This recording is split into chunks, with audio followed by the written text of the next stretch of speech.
조준 반경이 어이씨 이건 돌려야겠지. 되겠는데? 그러게 거의 될 것 같긴 한데.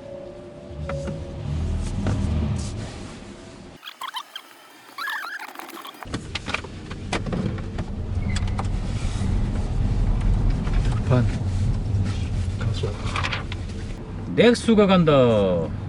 나비켜. 좋다. 침대 뒤에 출발하자마자 짐. 집 아니었어요? 짐이지. 버튼 누르면 들어갈 것 같지 않아 밑으로? 뭐야 뭐예요? 필스핀. 뭔 소리예요? 필스핀. 필스핀이에요? 대박. 아니 이 정도 야 이거 타이어 다 닳겠다 이거. 평창 가서 누르면 못 올라간다는 소린데. 아 여기 이렇게 됐으면 이렇게 쭉 들어갔다가 이렇게 팝업식으로 샥 튀어나와도 좋겠다 이렇게. 전체 기계만에 올랐다 내렸다 이렇게. 안녕하세요, 오토리오 박기돈입니다. 네, 지금 저는 넥소를 타고 있는데요. 일단 뭐 넥소는 수소 전기차라고 현대에서 명명을 하고 있는데 그동안 이제 퓨얼셀이라고 불렀던 그 차입니다. 우선 넥소의 사이즈가 구형 산타페 정도 사이즈거든요. 그 상태에 지금 전기 모터가 최고 출력이 154마력에 토크 한 40 정도 되다 보니까 뭐 아주 강력하지는 않은데 근데 힘이 뭐 크게 딸리지는 않는 정도. 일단 승차감은 일단 하체가 상당히 잔진동은 조금 올라오네요. 조금 올라오는데 전체적으로 하체는 상당히 매끄러운 편이고 제가 기대하기는 출력을 상당히 좀 높게 설정을 하지 않았을까 라고 생각을 했는데 의외로 출력이 그렇게 높지 않습니다. 150마력 대니까 이번에 코나 전기차에는 200마력급으로 장착이 되어 있는데 얘는 왜 이걸 달았을까요? 아직까지는 어떤 항속 거리 위주로 좀 세팅을 했다는 생각이 좀 들고요. 자, 그럼 일단 다시 이제 처음으로 다시 돌아와서 전기차에 대한 이야기, 넥소에 대한 이야기, 좀 뭐 다양한 이야기들을 해보도록 하겠습니다. 우선 일단 실내가 실내가 상당히 멋있어요. 야, 이거 일단 계기판이 그 벤츠 S클래스 처음 나왔을 때처럼 모니터 두 개를 나란히 배열을 했거든요. 가운데는 분리가 되어 있고 각도를 살짝 틀어놨어요. 두 개가 완전 평면이 아니고 약간 꺾여 있어, 각도가. 그래서 그 점은 나름 디자인적인 부분들을 좀 가미를 했다고 보이고요. 그러고 보니까 완전 직사각형을 두 개를 붙인 것도 아니고 약간 사다리꼴 두 개를 서로 뒤집은 상태로 붙여놔서 이쪽은 이렇게 돼 있고 여기는 이렇게 돼 있는 그렇게 이제 사다리꼴 두 개를 뒤집어서 붙여놨고요. 둘 다 완전히 이제 디지털로만 작동을 하는 거죠. 근데 하우징이 여기가 굉장히 멋있어요. 알루미늄으로 마감도 해놨고 위쪽이 그 질감 자체가 패턴과 질감이 상당히 고급스럽습니다. 여기도 마찬가지고 가운데는 이제 알루미늄으로 장식을 해놨고요. 전체적으로 상당히 고급스럽습니다. 그리고 그 센터 터널을 굉장히 높이 올리면서 이렇게 버튼들을 쫙 깔아놨는데 이 부분은 사실 좀 미래 느낌은 아닌데 버튼이 깔려 있는 부분들은 미래적인 느낌은 아니긴 하죠. 근데 어쨌거나 버튼들이 시원시원하고 또 버튼 디자인들도 상당히 깔끔하고 잘 돼 있고 이게 센터 터널이 이렇게 높으니까 왠지 고성능 후륜구동차를 타고 있는 듯한 그런 느낌을 주는 거죠. 그리고 그렇게 하면서 아래쪽에 이렇게 완전히 뻥 뚫어 놔 가지고 공간을 굉장히 넓게 만들어 놨습니다. 이 공간을 활용하기가 상당히 좋도록 그렇게 만들어 놨습니다. 그리고 변속은 버튼으로 PRND 버튼을 눌러서 변속할 수 있게끔 해놨고, 요것도 또 커버를 이렇게 볼록하게 만들어 놨는데 이거는 손을 이렇게 얹고 버튼을 누르라는 그 렉서스에 있는 그죠? 렉서스의 터치패드 앞에 붙어 있는 그 느낌으로 지금 디자인을 해놨는데 스티어링 휠은 투스포크로 되어 있습니다. 투스포크 굉장히 오랜만에 보는 디자인인데 근데 미래적인 느낌이랑은 좀 잘 어울린다는 생각이 들고요. 시프트 패들 같은 게 두 개가 달려 있는데 회생제동 단계를 조절하는 거고 0단계. 이제 이쪽은 마이너스고 이쪽은 플러스인데요.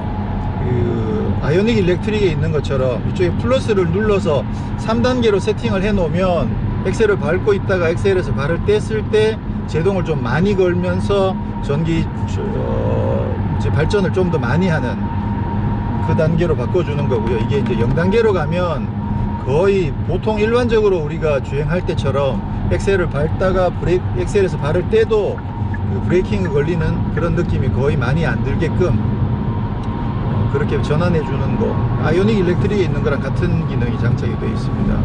그렇게 보면 기능적으로는 뭐 큰 차이는 없는 것 같습니다. 그 계기판 가운데에도 보면 시동 버튼이 있어서 시동 버튼을 누르면 그 파란색 차 그림이 나오고 아래에 화살표 뜨거든요. 그렇게 되면 출발할 준비가 됐다라는 걸 보여주고 있고, 그리고 속도계는 디지털로 나오고 주행 가능 거리가 주행 가능 거리가 지금 431km를 주행 가능하다고 나와 있네요.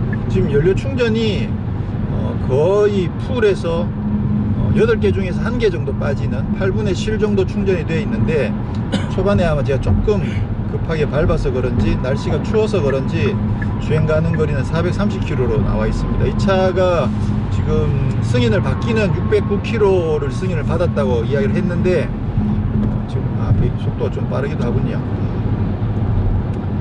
조금 살짝 오버로 달렸더니만 주행 가능 거리는 조금 낮게 나와 있는 상황이고요.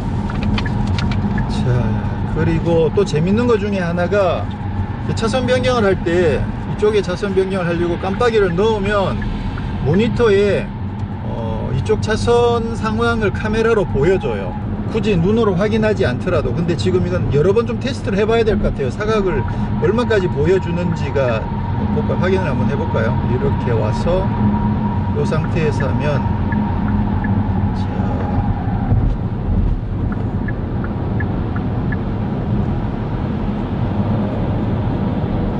지금 사이드 미러보다는 조금 더 뒤쪽을 보여주는, 아니구나, 사이드 미러보다 조금 더 앞쪽을 보여주네요. 그러면 괜찮죠.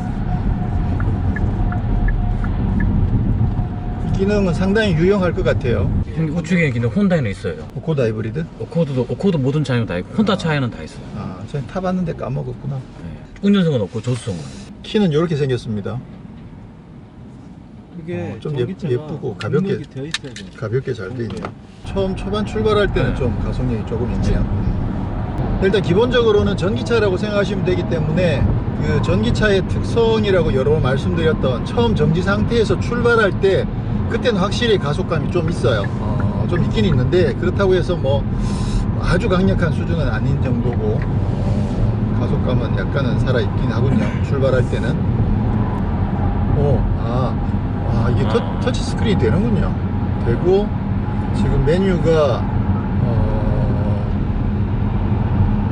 퓨얼셀에 대한 것들이 나와 있어서 에너지 흐름도가 나오면, 지금은 수소 탱크에서 연료 전지를 통해서 전기 모터로 전원을 공급하는 게 지금 3개가 줄이 나와 있는데, 이게 지금 이 차에 수소 탱크 3개가 장착이 되어 있거든요. 그 3개가 다 간다는 걸 말하는 건지는 좀 잘 모르겠고요. 그 상태에서 엑셀에서 발을 떼면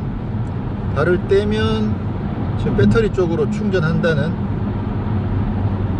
전기 모터에서 배터리로 충전을 하는 거죠. 그런 상황들을 보여주고 있습니다. 그리고 에코 드라이빙에 가면 그래프로 보여주네요. 수소 연비를 보여주고 환경 기여도 이런 것들을 보여줍니다. 관리 및 설정에 들어가면 그러면 지금 수소 탱크 3개가 각각 정상으로 작동하고 있다라는 것들을 지금 보여주고 있습니다. 그럼 여기가 이게 비정상이 뜨면 아주 극한의 상황이 되는 거 아닌가? 지금 현재 주행 가능 거리가 400km이기 때문에 지금 시점에서 저기 거의 북한 함경도까지 갈 수 있다는 주행 가능 거리를 지금 레인지를 그림으로 보여주고 있습니다. 슈어를 한번 해보면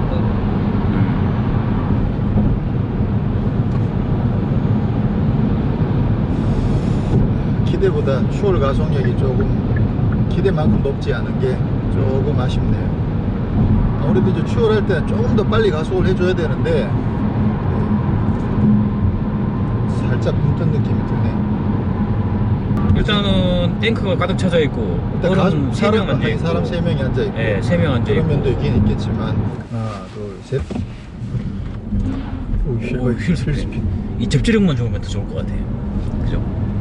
이게 에너지 지금 아무래도 그렇지 그것도 그렇고 또 겨울이기도 하고 네. 얘가 가속력이 이렇게 확 나가는 느낌은 아니고 그냥 쭉 밀어주긴 하는데 이 차는 이제 수소 전기차라고 현대차에서 부르기 시작했는데 그 전까지만 하더라도 수소 연료 전지 전기 자동차가 이제 원래까지 그동안은 공식 이름이었는데 나름 수소 전기차라고 부르는 거 저는 괜찮은 것 같아요. 좀 쉽게 이해가 되잖아요. 배터리 전기차, 하이브리드 전기차, 수소 전기차 이렇게 이야기하면 서로 뭐 나름 괜찮은 이름이라는 생각이 들고요. 부르기도 또 쉽잖아요. 퓨얼셀 연료전지 이러면 좀 되게 무슨 말인지 잘 모르고 어려운 이야기이기도 하고 사실 이제 뭐 많은 분들이 관심들을 가지다 보니까 뭐 수소 전기차에 대해서도 어느 정도는 아시는 분들이 많겠지만 아주 기본적인 부분들을 조금 설명을 드리면 수소 전기차는 그 연료 탱크가 있습니다. 그 연료 탱크에 수소를 집어 넣어요.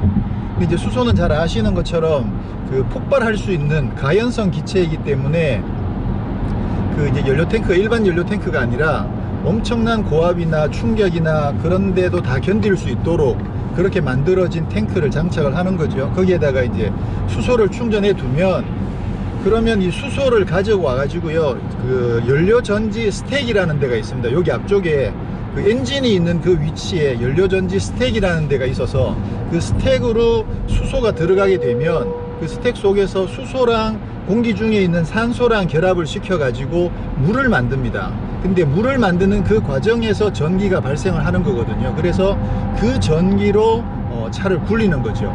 그래서 기본적으로 거동은 이게 엔진이 없고 전기 모터가 장착되어 있는 전기 자동차랑 거의 비슷한 그런 거동을 보여줍니다. 그렇긴 한데 일반 전기 자동차는 차체에다가 배터리를 굉장히 많이 싣고 그리고 그 배터리에 충전을 해 놨다가 충전된 전기만큼만 주행을 할 수 있는 거죠. 근데 이제 그 충전을 하는데 시간이 워낙 많이 걸리기 때문에 장거리 이동하는데 불편하다는 점이 이제 전기 자동차의 최고의 단점인데 이 차 같은 경우에는 수소 충전소만 있으면 수소를 충전하는 데는 일반 주유소에서 기름 넣는 거랑 거의 비슷한 정도의 시간밖에 걸리지 않습니다. 이 차 같은 경우에는 5분이면 완전히 충전이 된다고 그러거든요. 그렇게 봤을 때 5분 완전히 충전해 놓으면 주행거리가 600km 정도 주행을 할 수 있으니까 보통 웬만한 승용차 수준의 주행이 가능해진다라는 거죠. 그러면서 이 차는 주행하는 동안에 뭐가 나오느냐, 보통 배터리 전기차는 주행하는 동안에 나오는 게 아무것도 없죠. 타이어에서 분진만 나오고 그 외에 뭐 환경을 해치는 그런 물질이 전혀 발생하지 않는데 수소 전기차는 그럼 주행하고 나면 뭐가 나오느냐, 물이 나옵니다. 그래서 이 차는 주행하면 뒤에 그 물 빠지는 그 배수구가 있어 가지고 흔히 이제 그 머플러처럼 생긴 배수구가 조그만 게 있는데 그쪽에서 물이 똑똑똑똑 떨어져 나오는 거죠. 그래서 예전에 그 다임러 크라이슬러의 그 제체 회장이 직접 거기에서 나오는 물을 받아서 마신 퍼포먼스를 보였을 정도로 말 그대로 물입니다. 정확하게 우리가 알고 있는 증유수에 가까운 아무것도 섞이지 않은 그런 물이, 순수한 물이 나오는 거죠. 그럼 그 물은 몸에 좋으냐? 그거는 다른 문제입니다. 그 몸에 그렇게 좋지는 않을 거예요. 우리가 흔히 마시는 물은 약간 미네랄이 포함되어 있는 그런 물을 많이 마시는데 그 물은 아무것도 포함되어 있지 않아서 뭐 좋다 나쁘다에 대한 어쨌거나 증류수는 뭐 맛도 없고 그다지 뭐 몸에 썩 좋은 건 아니니까 굳이 그 물을 받아서 드시려고 하실 필요는 없을 것 같고요. 자, 그 다음에 이 수소 전지차에서 제일 중요한 거는 첫 번째는 연료전지 스택입니다. 연료전지 스택을 일단 개발할 수 있는 자동차 브랜드가 아직까지 몇 개 없어요. 그만큼 현대차가 기술적인 면에서 굉장히 선도하고 있는 건 사실이고요. 그리고 이 연료전지 스택도 역시나 중요한 건 효율이죠. 수소를 예를 들어서 수소 1리터를 집어 넣었을 때 얼마만큼 전기를 생산해 낼 수 있느냐, 그것도 굉장히 중요한 기술이어서 지금 당장은 와 수소로 가, 수소로 차가 주행해, 전기가 만들어져 라는 것이 우선은 신기하지만 좀 더 시간이 지나서 많은 수소차들이 다니기 시작하면 그때 가면 이제 또 연비 경쟁이 붙겠죠. 어떤 차가 좀 더 많은 전기를 생산해 낼 수 있느냐, 그런 부분들이 이제 중요한 기술이 될 거라고 보여지고요. 급가속. 옆자리에서 일단 느껴보세요. 옆자리에서는 아주 약하다는 느낌은 그렇게 들지는 않아요. 아니, 예, 근데 뒷자리는 그렇지. 심해. 네. 예? 뒷자리는 심해. 심하게 강력하다고? 충격이 진짜 빨리 와. 오, 해머한테 맞는 느낌이에요? 수소 전기차는 맞아요. 저번에 현대차가 그 투싼 IX 수소 전기차를 세계 최초의 양산 모델로 이제 시판을 했는데요. 물론 이제 일반에 시판하지는 않고 뭐 관공서나 이런 곳에 공급하긴 했지만 어쨌거나 양산형 모델을 세계 최초로 만들었다라는 거는 뭐 사실이라고 봐야 되고요. 근데 그 이후에 도요다가 일본에서 이제 미라이를 선보이면서 그건 실제로 일반 시민들한테 시판을 했거든요. 그 차 가격이 한 뭐 6천만 원 뭐 그 정도였었던 것 같죠. 그렇게 해서 그 일본 같은 경우에는 미라이에 정부 보조금이 들어갑니다. 전기차보다는 좀 더 많은 전기 보조금, 그 정부 보조금이 들어가서 실제로 그 이제 우리나라로 치면 한 소나타나 그 정도 되는 세단인데 약 한 4천만 원이었던 하여튼 그 정도 금액이 되는 미라이를 지금 판매를 하고 있고, 일본 같은 경우는 일본 전역에 지금 약 100군데 정도의 수소 충전소가 이미 설치가 되어 있다고 하죠. 그렇게 해서 지금 미라이를 일본에서 먼저 거의 좀 상용화는 좀 더 먼저 시작을 했다고 봐야 되겠죠. 이 차는 일단 예상은 3월부터 혹은 좀 늦더라도 상반기 중에는 시판을 시작을 한다고 합니다. 아직 국내에서는 수소차에 대한 그 정부 보조금을 얼마를 지급할 건지 아직 결정이 안 된 상황이고, 지난주에 우리 문재인 대통령께서 시승을 한번 하셨으니까 또 정부 보조금을 팍팍 줄지 기대가 되는데, 근데 과연 이 차가 이제 시판이 되면 일반 시민들이 과연 살 수 있을까? 아직까지는 국내 충전소 자체가 불과 뭐 20여 곳밖에 안 되고 올해까지 30곳 정도가 된다고 하는데, 그나마 이제 한 번 충전하고 나면 600km를 주행할 수 있으니까 그 점에서 좀 얼리 어댑터이신 분들은 한번 도전해 볼 수도 있긴 하겠지만, 아직까지는 일반 시민들이 구입하시기에는 좀 무리가 있지 않을까. 아마 가격대도 뭐 보조금을 받아도 4천이면 살만한가. 이번에 코나 전기차가 보조금을 받아도 한 3천만 원 가까이 되거든요. 그런 거 감안하면 보조금이 약해졌죠. 보조금 조금 줄어들고, 코나 전기차는 이제 가격이 좀 올라가면서 보조금을 받아도 3천만 원 급이 되니까, 이 차가 보조금 받고 4천만 원이 넘어가면 그래도 아마 많은 분들은 이제 안 사시겠죠. 안 사시겠지만 조금 더 이제 얼리 어댑터이신 분들이나 또 뭐 관공서 이런 데서는 정부 예산을 가지고 이제 구입들을 하겠죠. 왜냐하면 그렇게 해서 구입을 해줘야만 어떻게든 빨리 보급이 되고 생산이 늘어나면서 가격도 더 내려가고, 그렇게 해야 이제 빨리 보급을 할 수 있기 때문에 정부가 초반에 아무래도 더 많은 보조금을 지급하면서 하는 거죠. 일본도 그렇게 마찬가지로 지금 하고 있거든요. 그렇게 해서 어쨌거나 먼저 시작하니까 뭐 빨리빨리 보급이 조금이라도 더 되겠죠. 근데 일단 생긴 걸로 봤을 때는 미라이보다는 뭐 월등히 잘 생겼고, 그리고 또 실내 공간이나 어떤 여러 가지 편의성 면에서 뭐 상당히 유리한 점들이 있으니까 한번 관심을 가져보시는 것도 좋을 것 같습니다. 자, 그 다음에 지금 이 차는 지금 휠베이스가 2790mm예요. 제가 봤을 때는 이게 그 신형 산타페랑 같은 플랫폼이 아닐까 라는 생각을 하게 되거든요. 예, 구형 산타페가 휠베이스가 2700이고 소렌토가 2780이잖아요. 지금 이게 2790이니까 아마 지금 신형 산타페의 정확한 재원이 아직 발표가 안 됐는데, 아마 신형 산타페랑 같은 휠베이스를 갖고 있지 않을까 라는 기대를 하고 있고요. 그런 반면에 차체 길이는 이게 4600 얼마거든요. 그래서 지금 현재 산타페 4700보다 살짝 더 짧아요.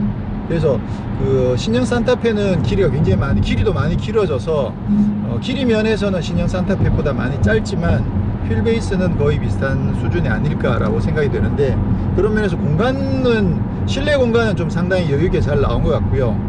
그런 반면에 아무래도 화물 공간은 조금 손해를 볼 수밖에 없겠죠. 근데 이 차에다가 화물을 또 많이 실어버리면 또 조금 부담스러우니까 아마 좀 더 가벼운 용도로 많이 쓰시기를 권하긴 하겠지만, 지금 사이즈로 봤을 때는 소렌토보다 휠 베이스가 조금 길고 길이는 지금 현재 산타페보다 조금 짧은 그 정도 사이즈를 가지고 있습니다. 지금 주행 감각은 휠 베이스가 좀 길어진 만큼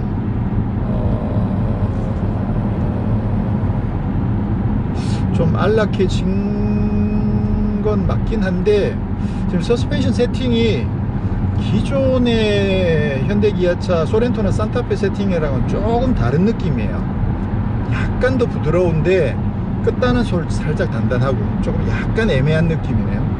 전체적으로 롤은 조금 더 있는 것 같은데 그 잔진동은 조금 더 올라오는, 이게 수소차라는 특성이 어떻게 작용을 했는지 잘 모르겠는데, 이게 차 무게도 그렇게 무겁지 않거든요. 1.8톤 정도니까 2톤이 넘지 않는 상황이어서 일반 SUV보다 조금 더 무거운가요?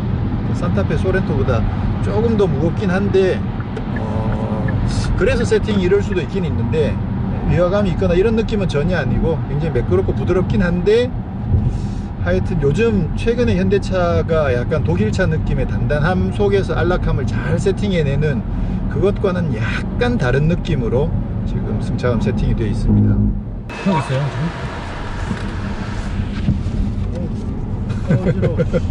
어우, 가속감 빨라요, 형. 오케이. 그렇구나. 네. 가속감 상당히 빠르답니다. 토크가 한 40 정도 되다 보니까 초반 가속은 어느 정도 충분하다고 봐도 되겠네요. 네, 다음으로 중요한 거는 이제 안전과 관련된 부분인데요.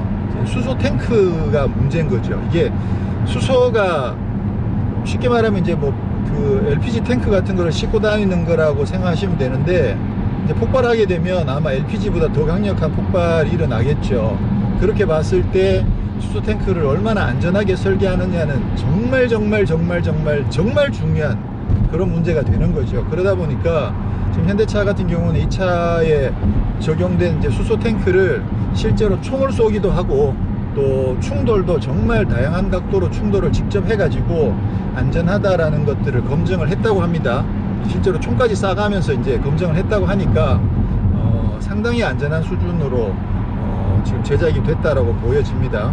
그러면 이제 항속 거리를 더 늘리거나 아니면 그 힘을 더 강력한 파워를 내는 전기 모터를 장착하게 되면, 그러면 이제 전기 소모가 더 많아지는 거죠. 결국 전기차로 가게 되더라도 지금은 그냥 전기차인 것만 해도, 수소차인 것만 해도 신기하지만 앞으로 좀 더 많이 보급이 되면 그러면 다시 경쟁은 이제 연비와 관련된 부분들이 경쟁을 하게 될 거거든요. 그래서 강력한 힘을, 누가 힘을 더 많이 내느냐, 그리고 누가 더 전기를 적게 쓰고도 더 많이 갈 수 있느냐, 그런 부분들이 다시 이제 문제가 될 텐데, 이 차도 만약에 전기 모터를 하나 더 달아서 사륜구동을 만든다든가, 지금 이제 뭐 150마력급 전기 모터를 갖고 있는데 이걸 한 200마력, 300마력급으로 전기 모터 용량을 올린다든가, 그렇게 했을 경우에는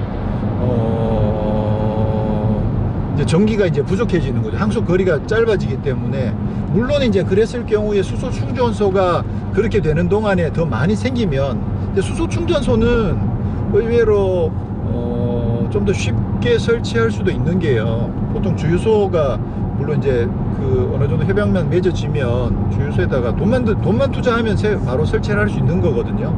근데 이제 전기차 충전소 같은 경우는 충전하는데 시간이 많이 걸리기 때문에, 그러면 여러 대가 많이 와서 충전하려고 그러면 주차 공간도 필요하고 또 오래 기다려야 되기 때문에 쉽지 않지만, 수소 충전소는 일반 주유소랑 똑같은데 단지 이제 기름을 갖고 있다가 넣어주는 게 아니라 수소를 많이 보관을 하고 있다가 넣어줘야 되니까, 그것 자체만 안전하게 설계해서 바로바로 충전할 수 있는 설비만 만들어주면, 그러면 수소 충전소는 일반 주유소처럼 설치하는 게 크게 어렵진 않은 거죠.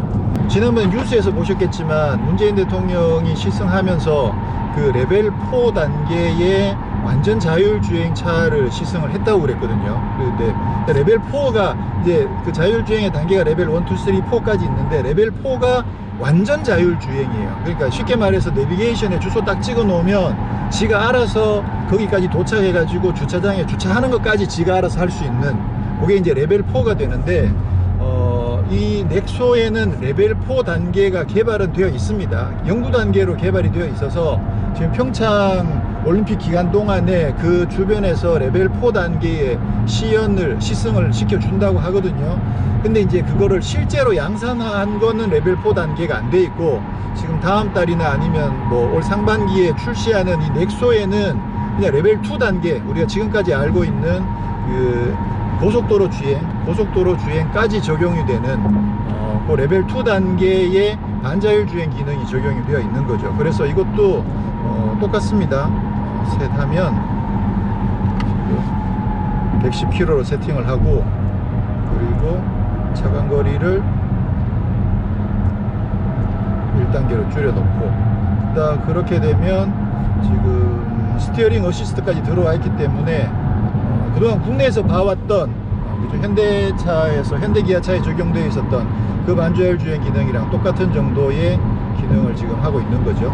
네, 지금 어떻게 된 건지 이 차가 지금 내비게이션 GPS를 못 잡고 있어. 그러다 보니까 사실 지금 고속도로 상인데 HDA 모드가 지금 작동을 안 하고 있거든요.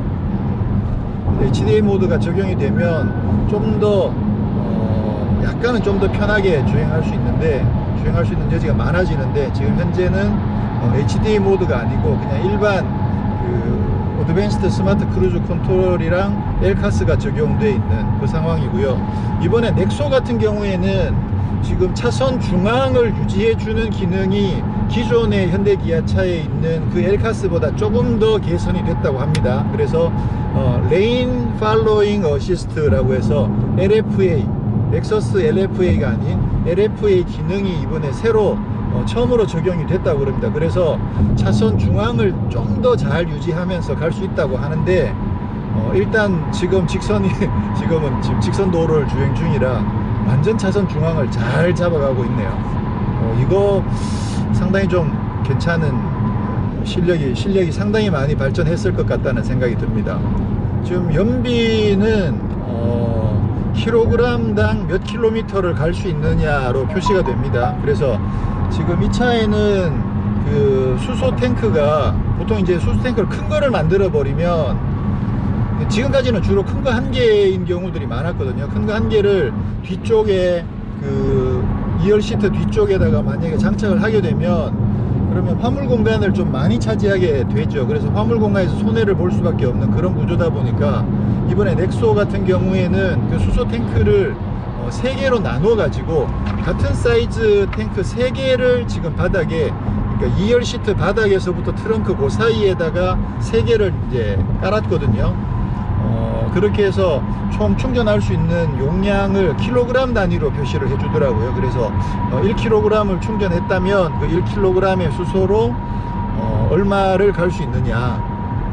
수소는 기체죠. 수소는 기체이긴 하지만 충전할 때는 이제 액체 상태로 충전을 하기 때문에, 액화수소인 상태로 충전을 하니까 액체인 상태에서 그때는 이제 중량을 재울 수 있는 거죠. 그러다 보니까 킬로그램당 몇 킬로미터를 갈 수 있느냐, 이렇게 지금 연비를 표시하고 있고요. 이것도 아마 복합 96.2 킬로그램당 96.2.